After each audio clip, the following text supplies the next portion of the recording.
Coming up.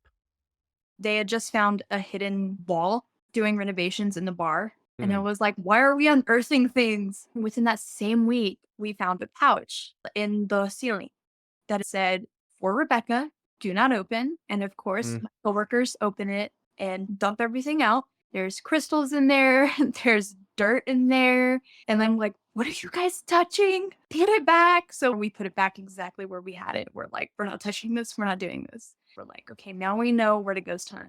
Welcome to Unholy Vibes. I'm Alex, your host, and today we're joined by another special guest, my new friend, Erykah. Go ahead and introduce yourself. Tell us who you are. Tell us all about you. And yeah. Beautiful. My name is Erykah McManus. I live in New Mexico. I'm the current Miss New Mexico, and I'm a tattoo enthusiast. And you're probably never going to see another goth pageant girl ever. So here I am. I'm also a streamer and a mom, among other things. And that's pretty much the gist. Goth pageant girls. We love it. Goth pageant girl. Fantastic. No, the perfect niche, honestly. Erica and I guess we met, but like met on TikTok. I was doing what I do. I go through different people's lives, just scrolling around, and my TikTok algorithm just puts me in front of a lot of goth girls. I don't know what that's all about. Anyway, so I came across your live, and I don't even remember what you were doing. I do it for networking. I go in and I say, "Have you ever seen a ghost?" It's my go-to line. And you said yes, if I remember. And so I was like, cool, let's get you on the show. I love it. I love just asking strangers about their ghost stories and their non-ghost stories. But the ghost is like the way to go. That's how you get started. Those Because are, I'll take any scary story, ghost or not. those are the So best ones. Ghost stories are the best ones. true. I have a plethora of them just here now from doing this for a while. And even in my daily life before I started this show, I just, anytime I met someone, like, tell me your ghost stories because it just fascinates me. So give me a little bit of background here. Yeah, a lot of my ghost stories happened throughout my childhood, through my teenage years, up until I turned about 20. Okay. And that's where I stopped going out and doing a whole lot and then became a mom. So my ghost stories have kind of fizzled out. But a lot of the intense ones happened when I was a teenager, whenever I worked at the lodge here in Cloudcroft, New Mexico. Very intense stuff. That's what piqued my interest when you messaged me and were like, I worked at this place and I have all this stuff. And I'm like, let's hear about it. I need that. So give us some background, dive into it, tell your stories, and I will do my best to save my questions for the end, but no promises. Okay, I got you. So my childhood, this will be background for what I'm about to explain later on in the story.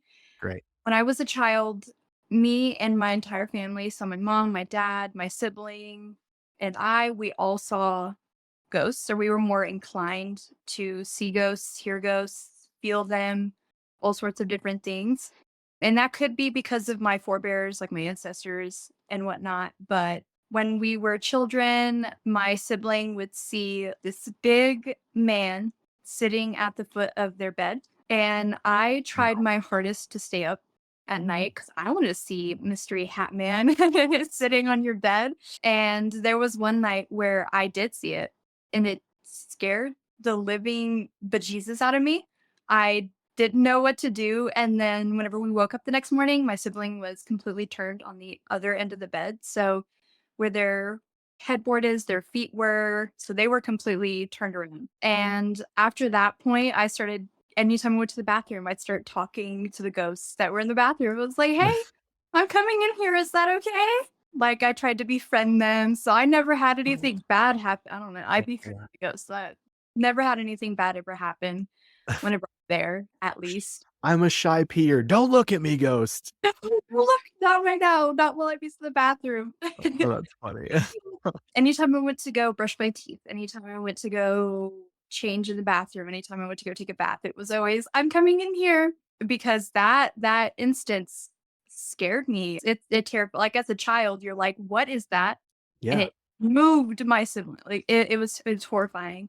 And then there was another night where one of my great grandfathers on my dad's side of the family was in the hospital and had passed away.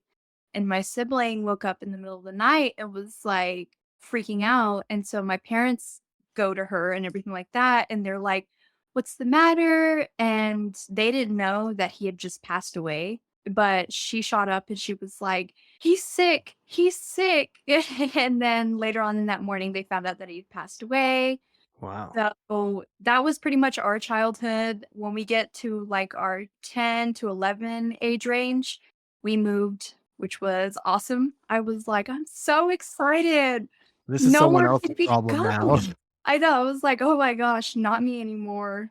I'm so excited. We moved, found out that a kid got hit. So a kid lived at this house, and right across the street, he had gotten hit and killed. I didn't know that, and I had the privilege and the pleasure of getting his bedroom. So it was great. I was like, "Great, this would have been, like, perfect information beforehand," but, my parents wanted a house, so whatever. What can I do at 10 years old? Yeah, Yeah. that's kinda messed up.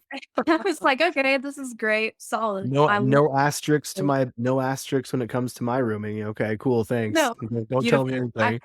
I got the big room, so who's really gonna complain? Not me. I got my Okay, own fair enough. I didn't have to share a bed anymore. I was like, "This is great." Wins. You know? Wins all around.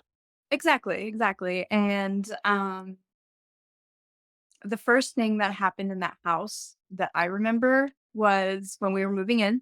I was in my bedroom doing what I needed to do, getting things set up, and the door slammed on me. And I was like, whoa, went to my dad and was like, "This door slammed on me. Just so you know, first day in here, this door slammed on me." And he was like, "It's the wind." Mm, Like, the windows are shut. It is not the wind. So we kind of mhm. brushed it off, we moved past it, no big deal, whatever. After that, everything sort of died down a little bit.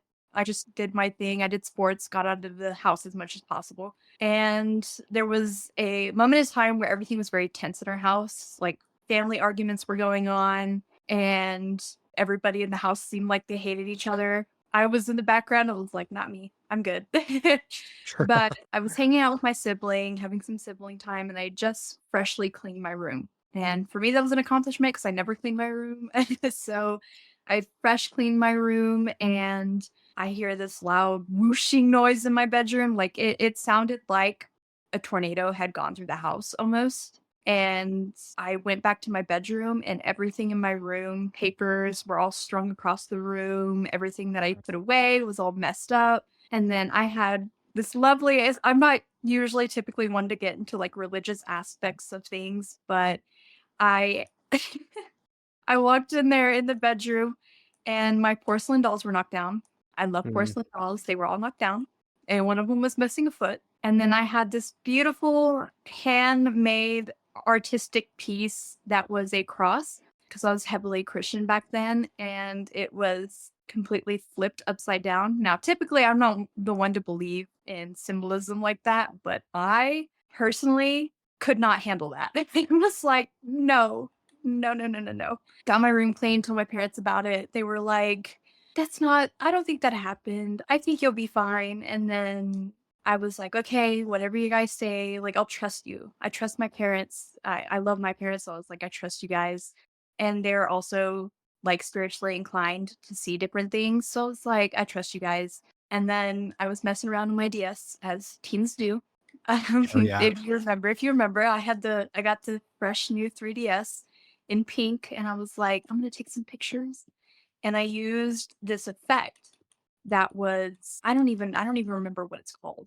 But basically it kind of shifts the colors and it turns everything like white and blue and black. I don't remember what it's called. But I had used that filter and right next to me was a face, like a giant face next to me, proportioned correctly and everything. And I was like, grand. Mm, kinda I like showed that. my mom and she was like, "Okay, never mind. You guys might actually be onto something." Delete, delete, delete.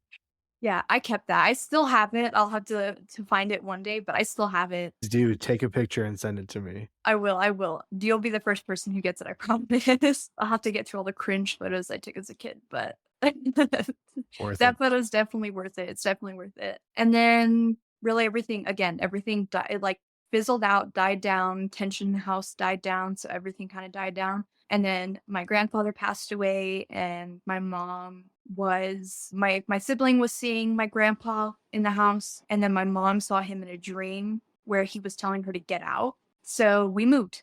We moved like 3 hours away to a whole different town, no questions asked. We just started a new life here. We were like, okay, this is our sign. Okay. So we moved here. We all needed jobs. I was 16 whenever we had moved over here to Cloudcroft. And everybody kind of knows the story of the Lodge Hotel, one of the oldest hotels in New Mexico and notoriously haunted hotel in New Mexico. So my dad got his job first there. He was like, yeah, that sounds great. He gets a job there. And then my mom gets a job there. And then I get a job there. And then my sibling gets a job there eventually. So all of us, again, together in the haunted hotel, just running the entire place. It's a family unit. Family affair here, jeez. So the Lodge Hotel has a famous ghost story, not one that I particularly believe in, but it's one that everybody really associates with the Lodge. And it's Rebecca the ghost, the beautiful red-headed ghost that wanders the halls. Apparently, she was a chambermaid, so she'd clean and also service the guys. And her lumberjack boyfriend got jealous and either killed her and her lover and dismantled all of their parts, dismembered and Dismembered, okay, yeah, yeah. dismembered. I was thinking of it like a Barbie. I was like a dismantle, It's a piece of dismembered. furniture, no big deal. Yeah, just dismantled them. They were dismembered and placed and scattered around like the woods. And there's a story that they still kind of roam the halls there. Another interesting fact is that there was a place for children who had tuberculosis, and everybody thought back in the day, at least in New Mexico, the higher in altitude you went, the cleaner the air was, Mm, and it would clear out your tuberculosis with the clean and crisp air. On the contrary, it killed everybody. Like anybody who came up here, they ended up passing away from tuberculosis. And there was, that's wild. That's such yeah, sound science. I don't know what the deal. I was Why like, didn't that work? how I know I can barely breathe. I could barely breathe when I moved up here. What made you think it would make you breathe better? I don't understand the logic, but New Mexico, who knows? So they had a child ward near, or a house for children with tuberculosis near the lodge. And a lot of children did pass away over in that sanitarium. I don't know what they call it.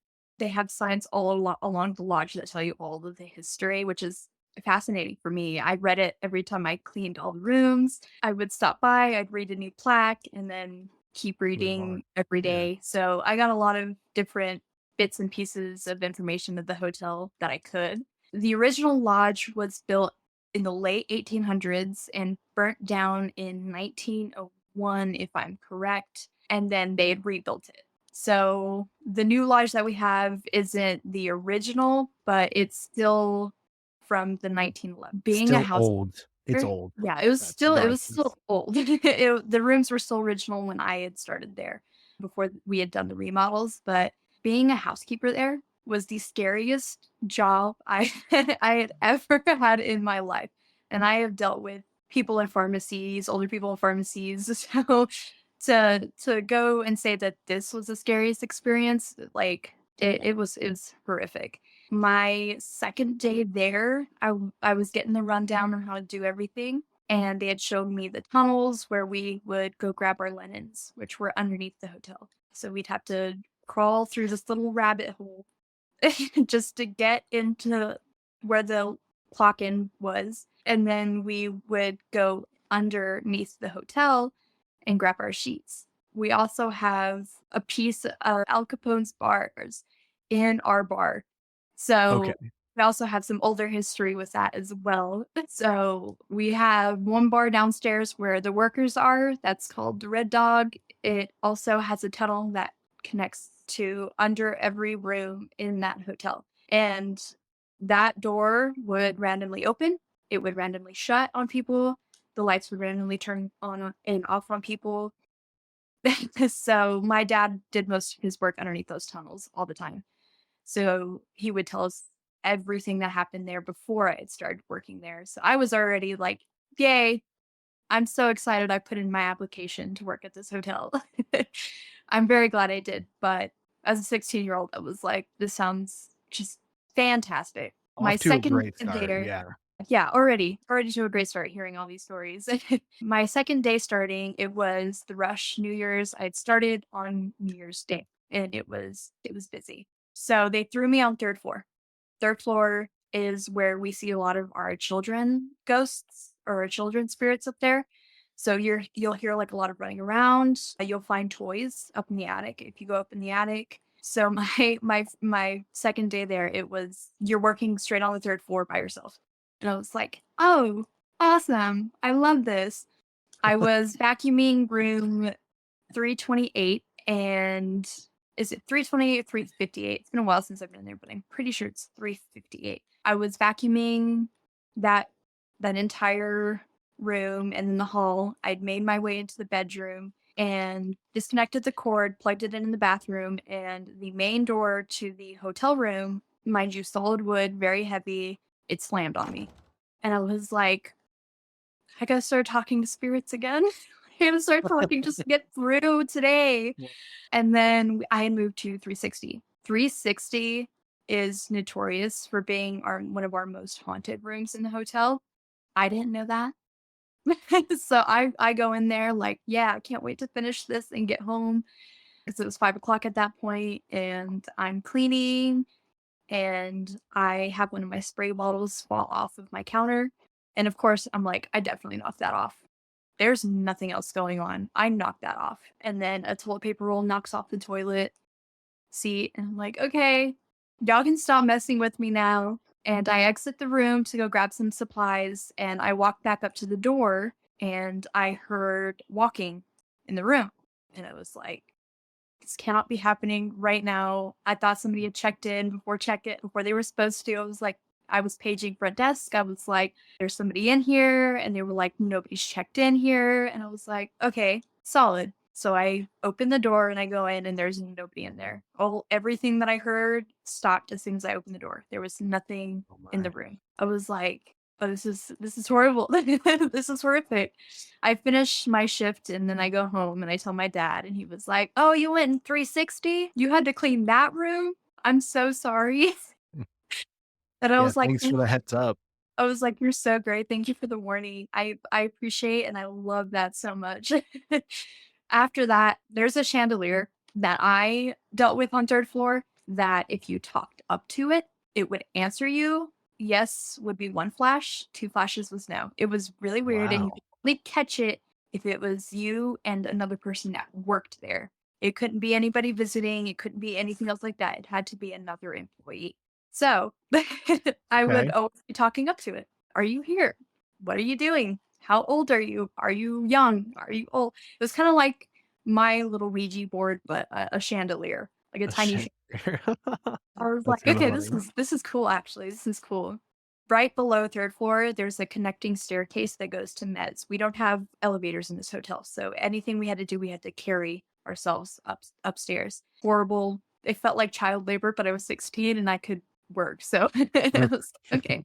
But there's a staircase that connects all the way down to mezz, which is our second floor. We called it the mezzanine. It had a conference room or a luncheon room, and there was one particular hallway that is dark. And I don't know if you know any lore about like silver-backed mirrors or Not anything like that. really. A lot of what I've read is that silverback mirrors can be entry points for how spirits go through different rooms, different areas. So we had all silverback mirrors in all of our floors. And there was one in particular in this skinny, narrow hallway where there was never a light there.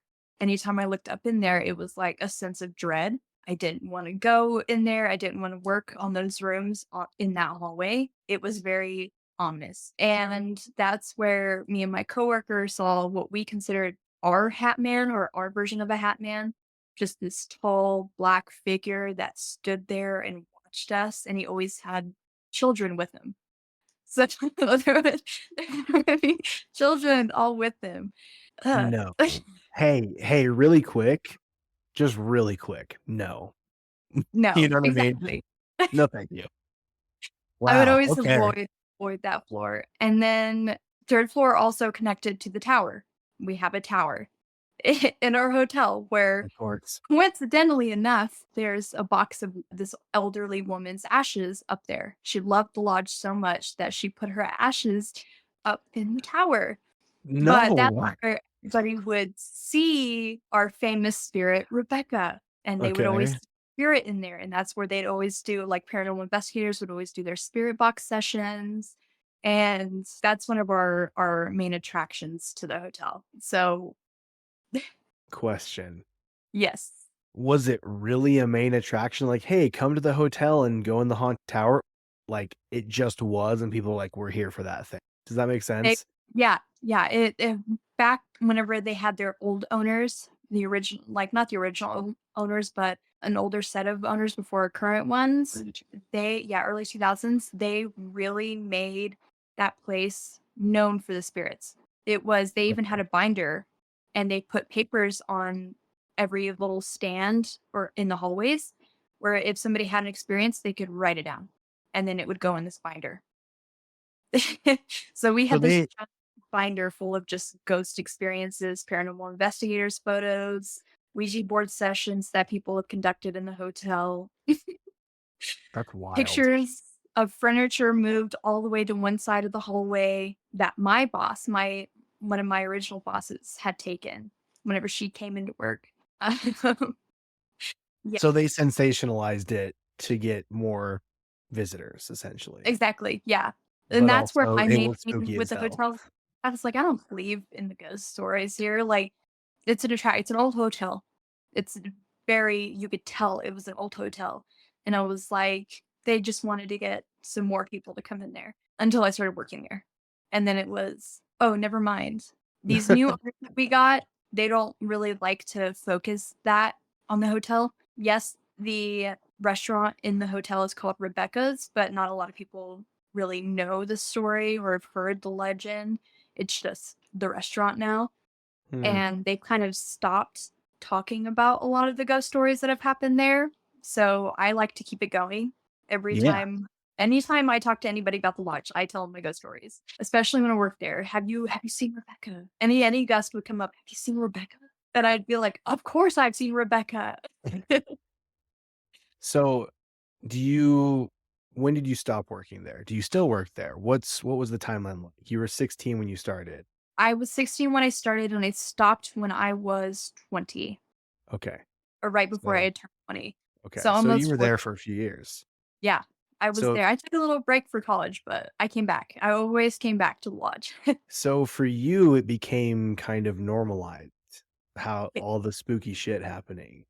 Yeah, it Yeah. was normal day to day.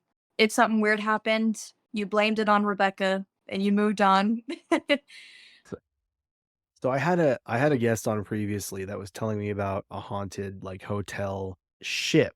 It's called the Queen Mary. It's in California, and it just sits on the water, and you can go stay at this haunted ship hotel. And that's kind of funny because I asked her, I'm like, "What do you think it's like being an employee there at this haunted hotel?" And now we know. You just do the job, and it kind of you just go grow numb to it. Where I Seems. live, there's not really a lot of opportunities for jobs. You either work in a hotel or you work in a restaurant, and I was good off working in a restaurant, so I was like, "Hotel, that's what I have to do now." Haunted or not, I'm taking that job. Yeah. Yeah. Wow. So, of all the experiences in your 4 years, what do you think was like the scariest to you that like shook you? Was it the cleaning the specific room and hearing footsteps, seeing a specific thing? Like, what do you think is like your top walked away kind of shook moment? Like you had said, a lot of things became very normalized. So nothing really shook me until we closed down for COVID. Oh, So I worked there whenever we had completely, our state made all the businesses shut down and everything like that. I had worked there and it was just the employees that worked there. We weren't allowing guests. We were doing complete renovation of the hotel, which was great. I got to sift through a lot of the binder that is hidden in the manager's office. We got to go in, we got to look at it, we got to read it. So that was really cool and interesting. And after that, it was kind of like the ghost stories started circulating back in your head because you had forgotten them for so long. Like it was just another shift. It was another day. You just worked. But when you start reading a lot of everybody's experiences, you're like, you start to psych yourself out a little bit. You get that little adrenaline rush and you're just like, oh my gosh. So me and my coworker were really into the paranormal stuff. We listened to a lot of paranormal podcasts whenever we were doing a lot of the work with trim for the renovations. So we were like, let's go on a ghost hunt because that's so much fun when the entire hotel is shut down. It's just us. So we're like, okay, we're gonna go on a ghost hunt. And so she pulled out all of her tricks and tips because she was quite a bit older than me. And they had just found a hidden wall doing renovations in the bar. That was a staircase that connects to Mez, that connects to the third floor. And I Mm. was like, why are we unearthing things? Why are we doing that right now? You Like, don't that's open walls that go into stairs. You just don't do it. why are we doing that? They sealed it up for a reason, I'm sure. Yeah. Within that same week, we found a pouch in the ceiling that had been covered. Hmm. And it was a purple pouch and it said, "For Rebecca, do not open." And of course, Mm. my coworkers open it and just dump everything out. There's crystals in there, there's dirt in there. And I'm like, what are you guys touching? Put it back. So we put it back. Like we put everything in there. We put it back exactly where we had it. We're like, we're not touching this. We're not doing this. So we find the binder. We start going through these ghost stories. We're like, okay, now we know where to ghost hunt because now we have the time to do it. Nobody's in here. We're not going to bother any guests. Let's go down and let's go ghost hunt. So me and my coworker, we're walking up to Mez and I'm pulling out my phone and I'm just taking pictures. And there's that tall man with two little things next to him, which I can only assume are what we think the children from upstairs. So we're like, oh, this is great. So we're going upstairs. I pull out my phone. I'm still taking pictures. I'm using different types of filters to kind of sift through everything. And then I see him upstairs again. So as we're walking upstairs, he's already made it upstairs. So he's there waiting for us. And I'm just like, I get goosebumps and I'm like, I don't want to be up here right now. But my coworker's like, no, we've already made it to the third floor. We're going to make it to the tower and then we're going to hit that hallway again. So I'm like, okay, I can't deviate from our plan. So we start talking into the chandelier because that's just what we do. And we're like, are you here? And then it flashed. And we're like, no way. And then we're like, are you okay? And then it two flashed and we're like, no, he's not okay. So we start just walk the hallway. We're like, okay, we're gonna skip the chandelier part. It's fine. And then a little smaller figure appears at the end of the hallway, which again we think is the children. I hope are children. And then we decide, okay, we're gonna go up to the attic that connects to the closet on the third floor. So we go up, we make our way to the attic, which is an actual ladder. We have to pull out an actual ladder and climb up it. And then we get up there and we notice that there's burn marks. My dad had already explained that he thinks that this part of the hotel had burned, but they had just covered it up. So we get up there and we're shining our flashlights, and there's very obvious burn marks all over the third floor attic. And my dad's like, what if it had burned and somebody got hurt and nobody knew about it and they covered it up? So we're over here thinking that this could be a possibility now, that it could have been a family or it could have been the kids that passed away from the tuberculosis. We had no idea at this point. So we're continuing to walk through here and we find candy. Mind you, the hotel shut down. There's no guests, there's no other housekeepers are working there. It's just us and maintenance. So we find candy upstairs. So I add it to the little collection in the housekeeping department in our little cubby area where we find toys and we find candy. We don't know where they come from, but we find little train pieces either in front of the housekeeping door, in attics. Like we just find little train pieces everywhere.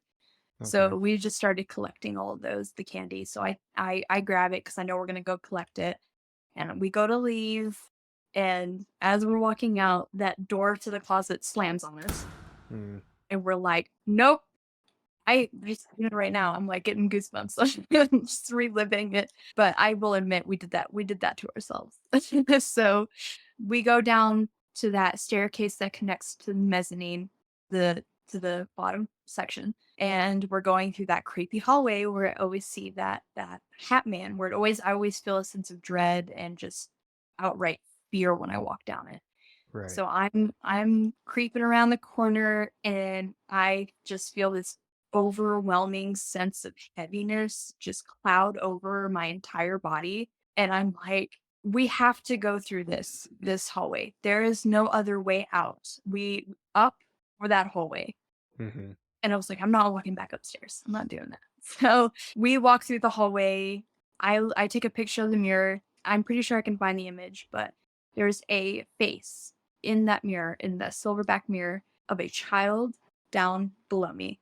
And I was looking through the pictures as I took a picture, looking through it, and I was like, I'm leaving this hallway right now. So we walk out, we bolt down back to the main lobby, and we stay there for the rest of the shifts. And I'm walking out to go ask if anybody needs anything before I leave.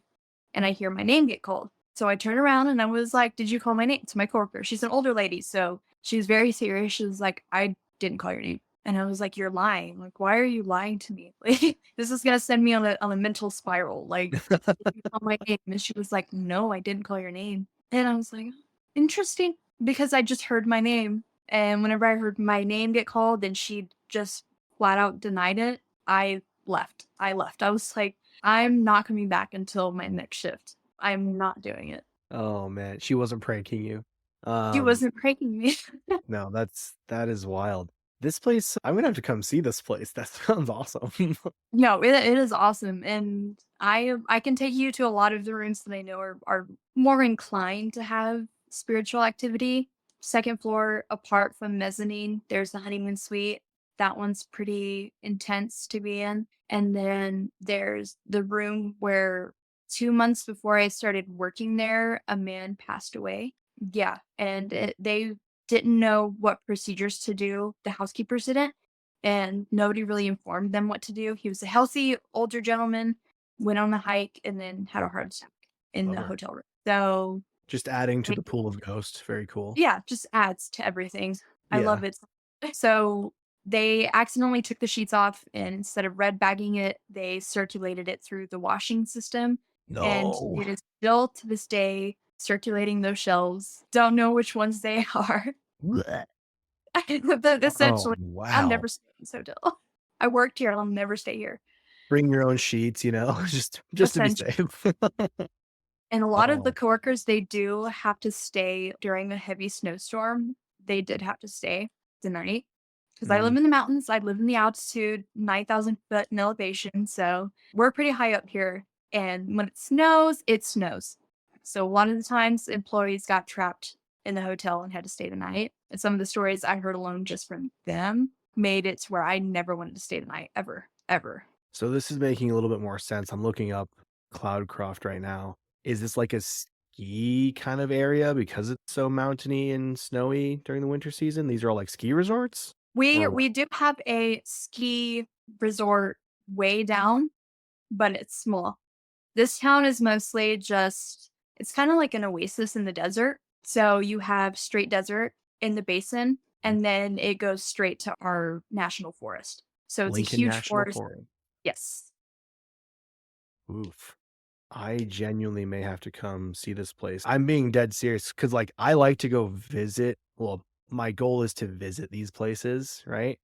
Yeah. For If things. you would like to, just to make it like an entire trip for you, I could take you by the lodge, obviously give you a tour, put you in some housekeeper scrubs so that way you can get the same treatment the ghost gave me, like pushing me down the stairs or trying to push me down the stairs when I'm carrying heavy bags. Oh, That happened once. But they're cosplay for a pretty ghost tour. I'm down for it.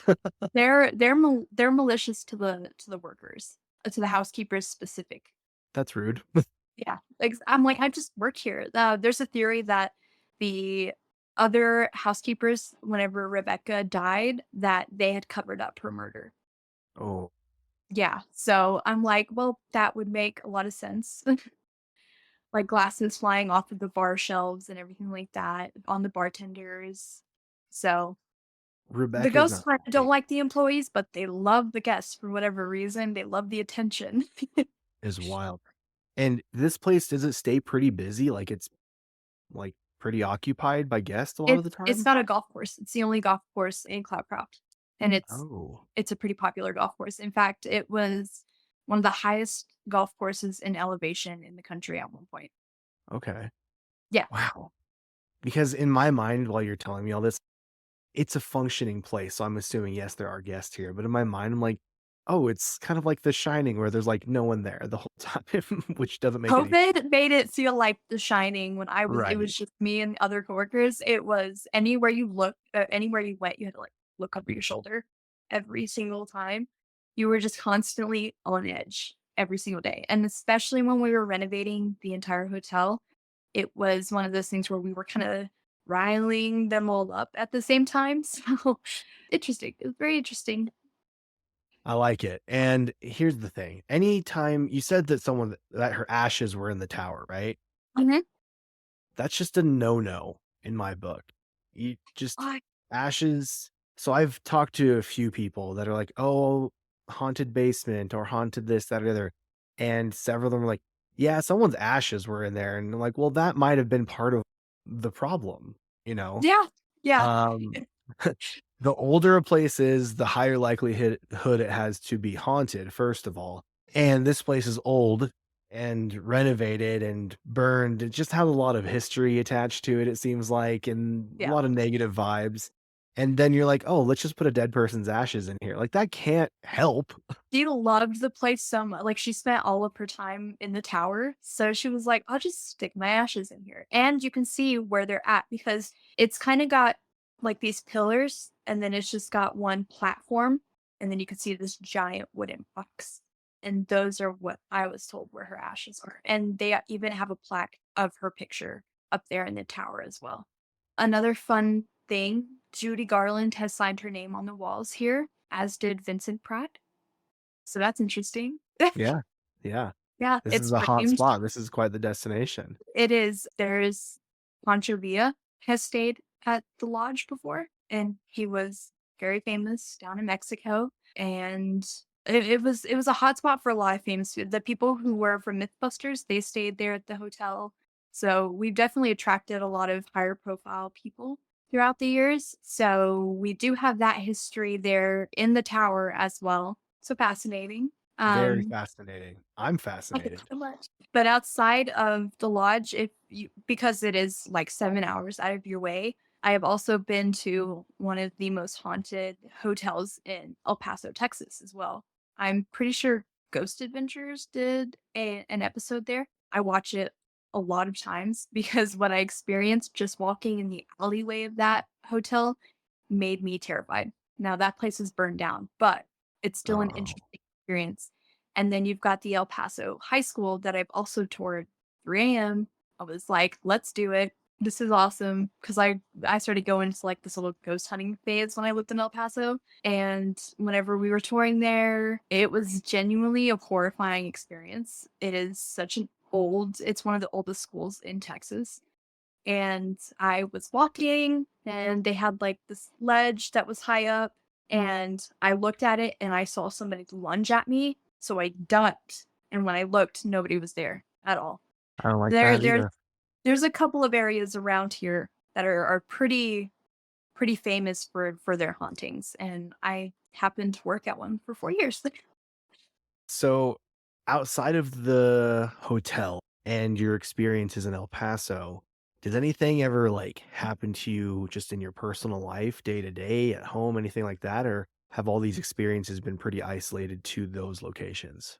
Other than these locations, my experiences are can be isolated unless I'm driving on the road. There are Apache like, where the Apache Okay. Indians had little battlegrounds, and sometimes when I'm driving the main highway, Highway 82, I kinda get glimpses of people walk in front of my car, Mm, and I sometimes I've stopped because I genuinely thought I and the side of the road is a cliff.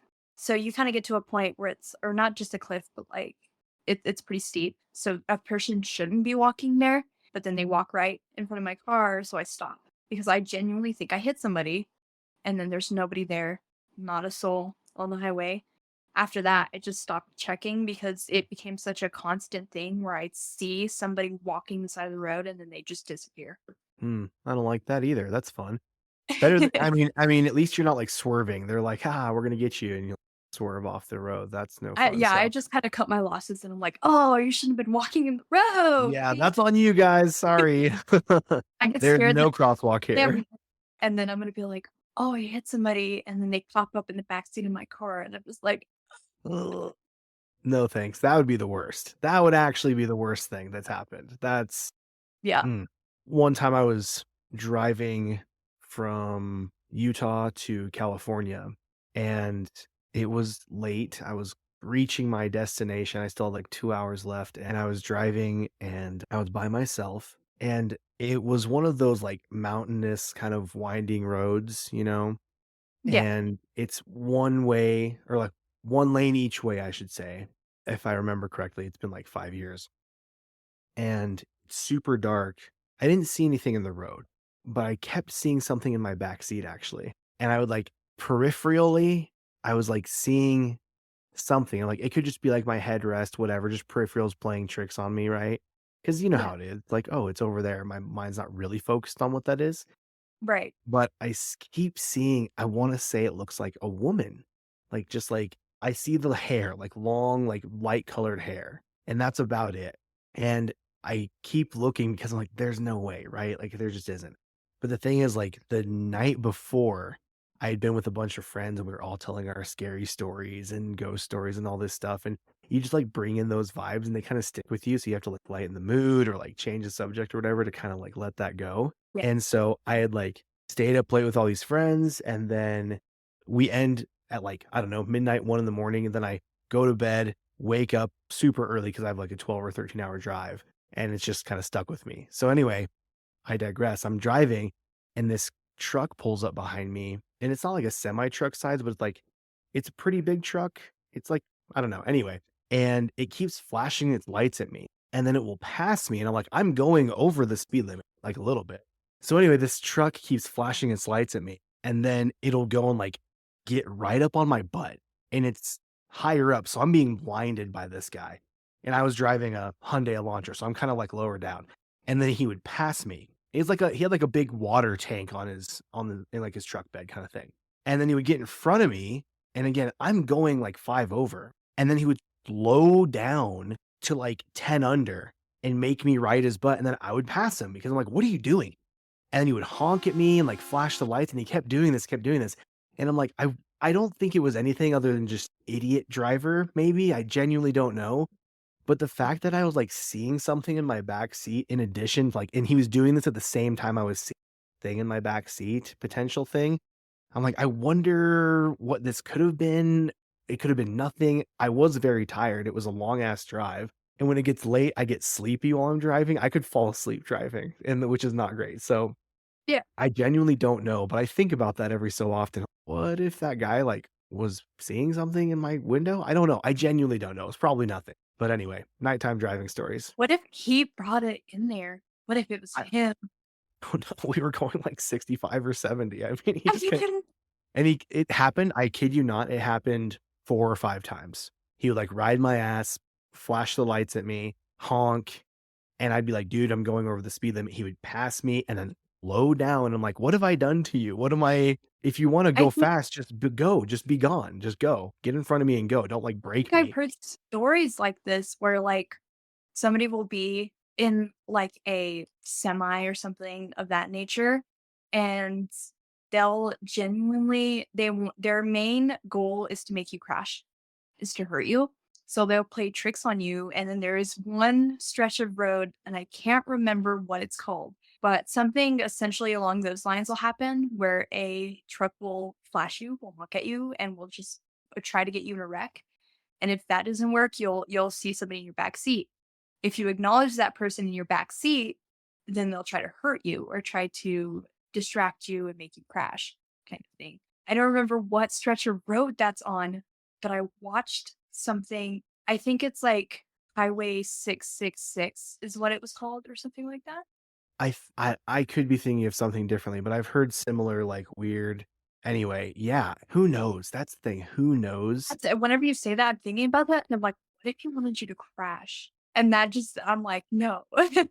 This was a weird, like, this was on, I don't like 85, like the 80, Highway 80 going west. I mean, I don't know. It wasn't anything special if I remember correctly. A It was normal just high? weird, but I think about it often because I'm like, it was late. I was tired. And while I do this show, I love spooky shit and I'm fascinated by it all. But I like to have a healthy amount of skepticism, you know? Right, And because it's if I'm just like, "I believe everything everyone says," then it's like, I can't. I genuinely don't. I want to look at it a little bit deeper and say, "Okay, I see where you're coming from, but also it could have been this. But it could have been the thing you're thinking." Like, it could have been that. So, with my own stuff and anyone who's ever listened to my show, I say this shit all the time. I'm not sensitive to scary or spiritual things. I'm not on that wavelength or spectrum or whatever you wanna call it. I'm just not tuned into that frequency. mhm, So that's why I do this show. I just like everyone else's stories. Give it to me. Num num num. I love it. I can't get enough. But nothing really I've had like 2 things happen to me ever, and that was one of them that I just told you. I don't even know if that was a thing. I just like to live vicariously through other people and their scary shit. It's fascinating to me. I love it. I'm in it for the love of the game, you know. right. So anyway, we went off on a weird tangent with my dumb story, so I apologize. It was Right. it kind of connected to my story, so I get it. Exactly. Driving at night, that is wild though. And I have yet to, but have a couple scheduled. I've yet to have anyone with any like native horror stories, anything native related. So if you have any of those or know anyone with those, send them my way because I definitely know, living in New Mexico, we're majority Hispanic, Native, and then white, and then so on after that. So right. we definitely have a lot of stories involving not just spirits, but cryptids as well, that Mhm.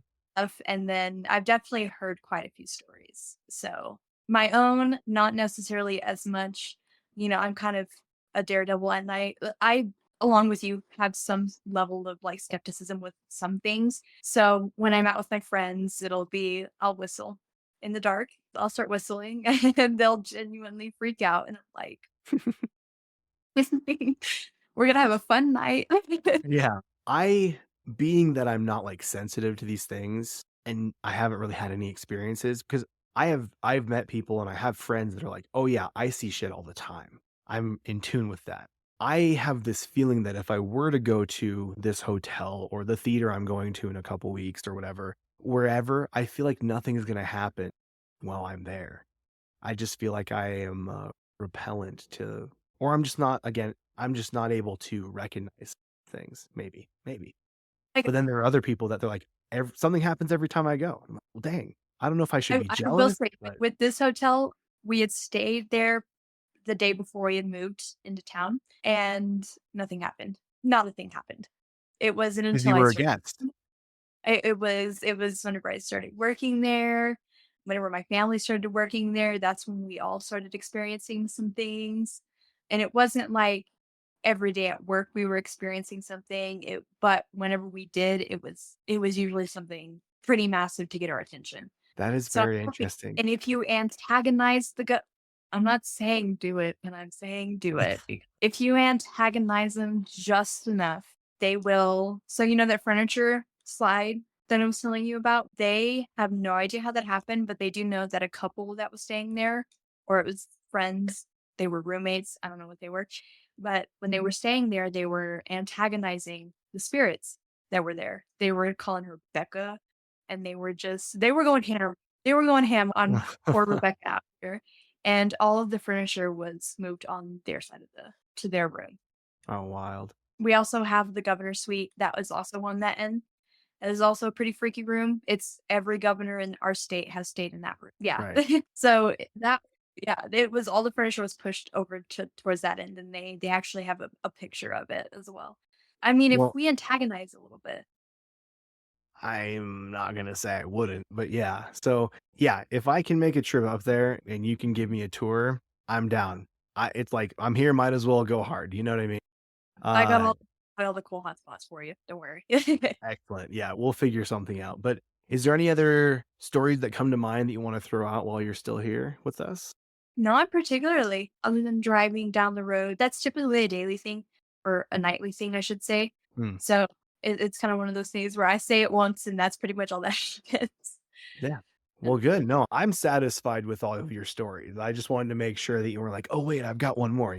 No, Uh, no, I have probably told you more of the ghost stories that I have told any of my friends or anything Well, like that. thank you. I appreciate it. I appreciate you coming on and giving us all the goods here. This has been fascinating. I think I will be planning on making a trip out there just because I want to start visiting more places like this. So, yeah, we'll have to chat about that. But thank you, thank you, thank you for coming on. I really appreciate it. Go ahead if you want. Go ahead and plug your socials if you want. Tell people where they can find you. You can find me on TikTok. That's where I do most of my streaming. It is most of Erica, ERYKAH for Erica because I spell it super weird. And then that's it for socials. Okay. I'm It's the private. cool, fun way of spelling Erica, right? Exactly. I'm special. Excellent. And I'll link that in the description when this episode publishes.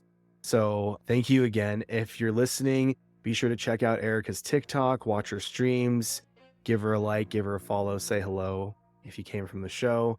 If you or anyone you know has any good scary stories, whether supernatural or not, like I've said, demons, ghosts, aliens, killers, stalkers, near death experiences, cryptids, anything, whatever. I want them. I'm in it for the love of the game. I just want more. It's fascinating to me. So please reach out at Unholy Vibes Pod on Instagram, TikTok, YouTube, or you can email unholyvibespod@gmail.com. I also will take anonymous stories if you're too scared to be attached to the story you're telling. We've had a couple submitted to us. So yeah, I'm here for it. Thank you again for listening. Thank you, Erykah, again for coming on. Remember, everyone, stay spooky, and we'll see you next time. Bye.